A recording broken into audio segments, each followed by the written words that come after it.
இப்போ நம்ம வந்து சபரிமலை யாத்திரை போயிட்டுருக்கோம். இந்த மாதம் எதுக்கு போகிறோம் அப்படின்னா, நம்ம பங்குனி உத்திரத்துக்கு பகவானை தரிசிக்கிறதுக்கு நம்ம போயிட்டுருக்கோம். முதல்ல ரொம்ப விளாக் பண்ண முடியாது, கால் ரொம்ப சுடுது. நம்ம நிழலில் நின்றுட்டு நம்ம பேசலாம், ஓகேவா? சாமியை சரணமைப்பா. ஓகே, சாமியை சரணமைப்பா. இப்போ வந்து நம்ம காருக்குள்ளே உட்காந்தாச்சு. கார் கரெக்டாக எந்த ஏரியாவில் எந்த ரோட்டில் இருக்குது அப்படின்னா, என்னடா ஏரியா அது? திருச்சியை தாண்டி போயிட்டுருக்கோம். திருச்சி தாண்டி எதை நோக்கி போயிட்டுருக்கோம்? சபரிமலையை நோக்கி. திண்டுக்கல் நோக்கி போயிட்டுருக்கோம். இடையில எங்கே நிறுத்துகிறோமோ அங்கே நாங்கள் உங்களுக்கு லாஸ்ட்டாக கன்டினியூ பண்ணுறோம். ஓகே, பங்குனி உத்திரத்தை பற்றி இந்த வாழ்க்கை வரலாறு, பங்குனி உத்திரம் எதை நடக்குது, ஏற்கனவே வந்து ஒரு தடவை பங்குனி உத்திரத்துக்கு இந்த சாமி வந்து போயிருக்கு. இதை பற்றி கொஞ்சம் டீட்டெயிலாக சொல்லுவாப்புல. அது கொஞ்சம் லேட்டாக அதை நாங்கள் கண்டினியூ பண்ணுறோம். சாமியை சரணமைப்பா. இதை பற்றி டீட்டெயிலாக எங்கள் குலதெய்வம் குலசாமி மாதவ நாயர் அவர்கள். ஓகே, ரெக்கார்ட் ஆகிட்டு இருக்கு. சாமியை சரணமைப்பா. இப்போ நம்ம எங்கே இருக்கோம் அப்படின்னா, திருச்சி தாண்டி போயிட்டுருக்கோமா, திண்டுக்கல் ரோட்டில் போயிட்டுருக்கோம். ஆக்சுவலி நம்ம குரூப்பில் வந்து 2 கன்னிசாமி வருது. இப்போ ஒன்று நானே, இன்னொன்று மணிகண்ட சாமி அங்கே இருக்குது, அது அப்புறமா காட்டுறோம். இப்போ இந்த 2 கன்னிசாமியும் வந்து இப்போ இன்னும் ஒரு 1 ஹவரில் ஒரு அன்னதானம் பண்ணுறதா இருக்குது. ஆல்ரெடி வந்து சொல்லு, டீட்டெயிலாக சொல்லு என்ன பண்ணேன்னு. ஆல்ரெடி வீட்டில் நாங்கள் முடி கட்டும் போதே ஒரு 15 பேருக்கு வடை பாயசத்தோட சாப்பாடு வீட்டிலையே போட்டோம்.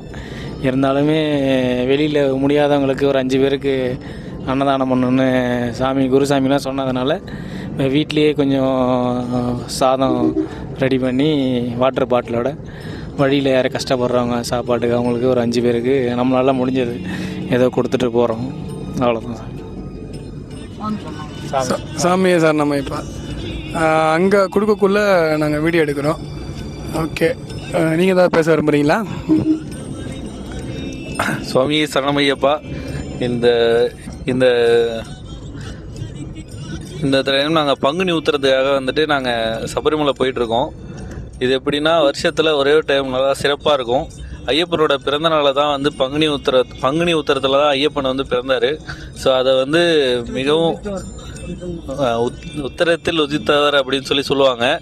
ஸோ அது வந்து மிகவும் சிறப்பாக இருக்கும் சபரிமலையில். ஸோ ஒரு யானை மேலே ஐயப்பனோட உற்சவரை வச்சு பம்பை வரையும் வந்து ஆரட்டு அப்படிங்கிறது மிகவும் சிறப்பான ஒரு நிகழ்வு. அதற்காக தான் நாங்கள் எல்லாமே இப்போது சபரிமலை நோக்கி போயிட்டுருக்கோம். ஸோ அடுத்த வீடியோவில் இதை பற்றி டீட்டெயிலாக சொல்கிறோம். சாமியை சரணமைப்பா.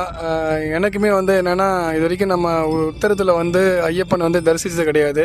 இதான் முதல் தடவை. ஸோ உத்தரத்தன்னைக்கு எப்படி ஐயப்பனை தரிசிக்க போகிறோன்றது நானும் ரொம்ப ஆவலாக இருக்கேன். அது மட்டும் இல்லாமல் ஆராட்டு ஃபங்க்ஷனில் வந்து உற்சவர் வந்து பம்பைக்கு வருவார்.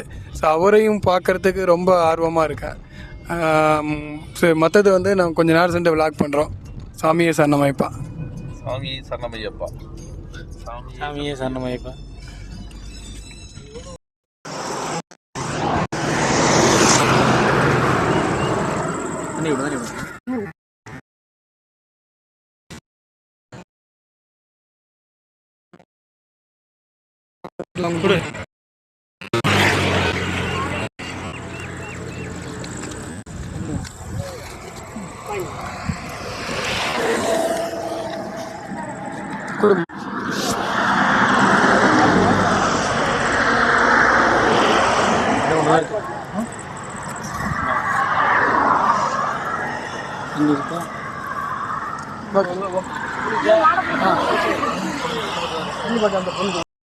நாங்கள் சாப்பிட வந்துருக்கோம். நாங்களாம் சாப்பிட போகிறோம்.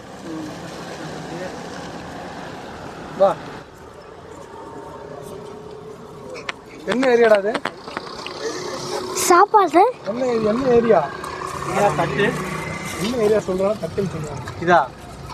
இது கம்பத்துக்கிட்ட இருக்கும். கம்பத்துக்கிட்ட. இப்போ நம்ம கம்பத்துக்கிட்ட இருக்கோம், சாப்பிட போகிறோம். ஒன்றுமே தெரியல. சொல்லு. சாமியை சரணமையப்பா. நாங்கள் சாப்பிட்டாச்சு. நாங்கள் ஐயப்பனை நோக்கி ஐயப்பன் கோயிலுக்கு போகிறோம். சாமியை சரணமைப்பா. சாமியை சரணமைப்பா. எருமெலி தானே ரூட்டு போடணும். ஆமாம், எருமெலி. இப்போ நம்ம எங்கே நீங்கள் இருக்கோம்? குமுளியில் போய் போட்டுக்கலாம். காலில் இருக்கும். மாதா நம்ம எங்கே இருக்கோன்னு சொல்லி எந்த இப்போ ஏரியா? நம்ம காலில் கம்பம் காலில் இருக்கும். குமுளியை நோக்கி போயிட்டு இருக்கோம். இன்னும் கொஞ்சம் நேரத்தில் கேரளா பார்டர் போயிடுவோம். கேரளா சபரிமலை அடுத்த வீடியோவில் நாங்கள் சொல்கிறோம். சாமியை சரணமையப்பா. சாமியே சரணமைப்பா. சாமியே சரணம் வைப்பான்.